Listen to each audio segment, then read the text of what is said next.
बिस्मिल्लाहिर्रहमानिर्रहीम अस्सलाम वालेकुम। इन्फो टीवी की एक और ज़बरदस्त और मुफीद वीडियो में आपको खुशामदीद कहेंगे। आज हम कनाडा जाने के ख्वाहिशमंद लोगों को बताएंगे, बहुत ही आसान ज़ुबान में आसान अल्फाज में आपको बताएंगे कि कनाडा में कौन कौन से वीज़े होते हैं, आप कौन कौन से वीज़ा टाइप होती है जिसमें आप वहाँ पर जा सकते हैं। जिसमें आपको सबसे पहले एक्सप्रेस एंट्री होता है, उसके बाद पीएनपी है, एलएमआई है, वर्क है, स्टडी है, विज़िट वीज़ा है। ये तमाम कैटेगरीज़ आपको वन बाय वन जो है वो बताएँगे और आपको बताएँगे कि इनमें क्या डिफ़रेंट होता है और आप किस तरह से अप्लाई कर सकते हैं। ये तमाम चीज़ें होंगी, वीडियो के साथ बने रहिएगा। तो चलिए शुरू करते हैं।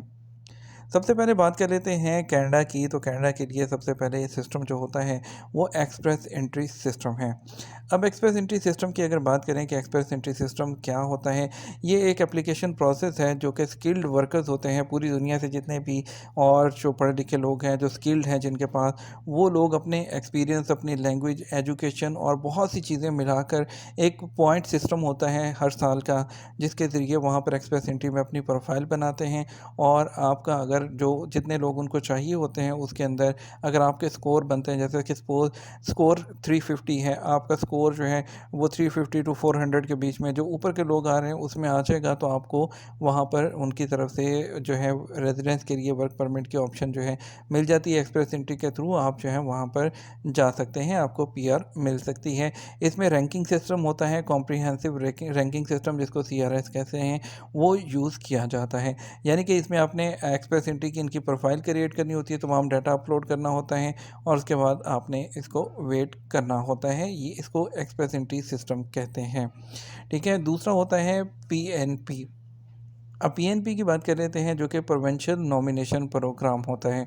प्रोविंशियल नॉमिनेशन प्रोग्राम होता है, ये भी स्किल्ड वर्कर के लिए, सेमी स्किल्ड वर्कर जिनके पास इतनी कोई स्किल नहीं होती, लेबर क्लासेस वगैरह, और उसके अलावा बिजनेस इन्वेस्टर्स, इंटरनेशनल ग्रेजुएट्स जो होते हैं उनके लिए, और वो लोग जिनकी फैमिली वहाँ पर है वो जाना चाहते हैं, तो वो होता है। इसमें क्या होता है कि डिफरेंट उनके जो प्रोविंस हैं, जो कि जैसा कि अगर कह लें कि जो नए नए प्रोविंसेस हैं या दूर दूर प्रोविंसेस हैं जहाँ पर अभी ज़्यादा आबादी नहीं है, वहाँ पर वो डिफरेंट प्रोग्राम्स अनाउंस करते हैं, जैसे कि Atlantic pilot program, Quebec program, उनके डिफरेंट प्रोग्राम्स होते हैं। उसके ज़रिए आपको वहाँ पर जॉब्स अप्लाई करना होती हैं और फिर आप प्रोविंशियल नॉमिनी प्रोग्राम के अंदर आप अप्लाई कर सकते हैं।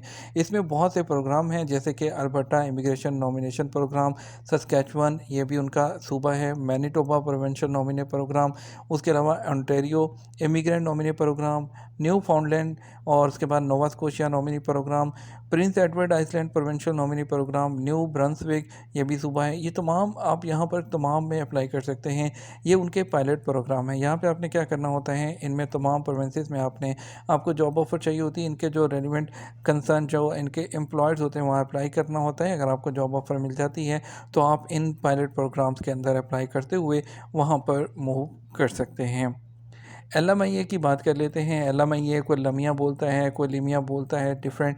ये labour market assessment, impact assessment इसको बोलते हैं। ये जो है जब आप जाते हैं, ये टेम्परेरी फॉरेन वर्कर प्रोग्राम होता है, जिसके ज़रिए आपको यानी कि लेबर मार्केट असेसमेंट होती है। जब भी आप वहाँ पर जाते हैं आपको वर्क परमिट में अपना कन्वर्ट करवाने के लिए भी एलएमआईए चाहिए होता है। लोग क्या करते हैं, वहाँ पर जाते हैं और विज़िट पर जाते हैं, बाद में वहाँ पर जॉब ऑफ़र वगैरह अरेंज करते हैं, तो ये एलएमआईए के थ्रू अपने वर्क परमिट को, जो विज़िट वीज़ा है या टूरिस्ट वीज़ा है, उसमें कन्वर्ट करवा देते हैं। उसके बाद जो वर्क वीज़ा होता है, इसमें वर्क परमिट की बात करते हैं, तो वर्क परमिट के लिए तकरीबन जो है 3 लाख फॉरेन वर्कर्स जो होते हैं वो हर साल जो है वहाँ पर आते हैं, जो कि टेम्परेरी वर्क परमिट्स होते हैं। वर्क परमिट भी डिफरेंट तरह से होते हैं। वो जॉब आपको अगर कैनेडियन एम्प्लॉयर है वो आपको स्पाउस वो ऑफ़र कर देता है, जॉब ऑफ़र कर देता है, तो आप जा सकते हैं। इसके अलावा आप एज अ रिफ्यूजी जा सकते हैं। अगर आपका किसी का हस्बैंड है, वाइफ है, वो जा सकते हैं। इंटरनेशनल स्टूडेंट्स होते हैं उनके लिए ये तमाम कैटेगरीज़ हैं जो इसमें आती हैं, जिनको जॉब ऑफ़र, ये वर्क, और कुछ ओपन वर्क परमिट्स होते हैं जिनके लिए जॉब ऑफ़र रिक्वायर्ड नहीं होता है। स्टडी स्टूडेंट वीज़ा होता है। स्टडी वीज़ा के अंदर स्टूडेंट वीज़ा आप ले सकते हैं। डिफरेंट काइंड के जो स्टडी वीज़ाज़ हैं वो मिलते हैं, जिसमें कॉलेज से लेकर यूनिवर्सिटी डिग्रीज़ के होते हैं तमाम। अगर आपको उसमें किसी भी कैनेडियन यूनिवर्सिटी में, कॉलेज में अप्लाई कीजिए, जो वहाँ से आपको ऑफ़र लेटर मिलता है, तो आप स्टडी वीज़ा पर कनाडा जा सकते हैं। और लास्ट ऑप्शन होती है विज़िट वीज़ा। विज़िट वीज़ा जो है उसके बारे में हमारे चैनल पर वीडियोस मौजूद हैं, आप देख सकते हैं कि किस तरह से अप्लाई करते हैं। लेकिन विज़िट वीज़ा अभी बहुत इस टाइम सबसे बेस्ट ऑप्शन है कि आप वहाँ पर पे चाहिए। विज़िट वीज़ा पे अभी 2 साल तक के लिए कनाडा ने ऑप्शन दे दी है कि आप अपने विज़िट वीज़ा को जो है वो वर्क परमिट में कन्वर्ट करा सकते हैं अगर आपको वहाँ पर कोई जॉब ऑफ़र मिल जाती है तो। ये तमाम टाइप्स हैं और इनके बारे में वन बाय वन वीडियो जो है हम अलग से बना देंगे। विज़िट वीज़ा के बारे में ऑलरेडी इन्फॉर्मेशन हमारे चैनल पर मौजूद है, आप वो देख सकते हैं। मज़ीद क्वेश्चंस के लिए आप हमें ईमेल कर सकते हैं, नीचे कमेंट कर सकते हैं। wasimranavlogs@gmail.com पर आप हमें ईमेल कर सकते हैं। अपना ख्याल रखिएगा, दुआ में याद रखिएगा। अस्सलाम वालेकुम।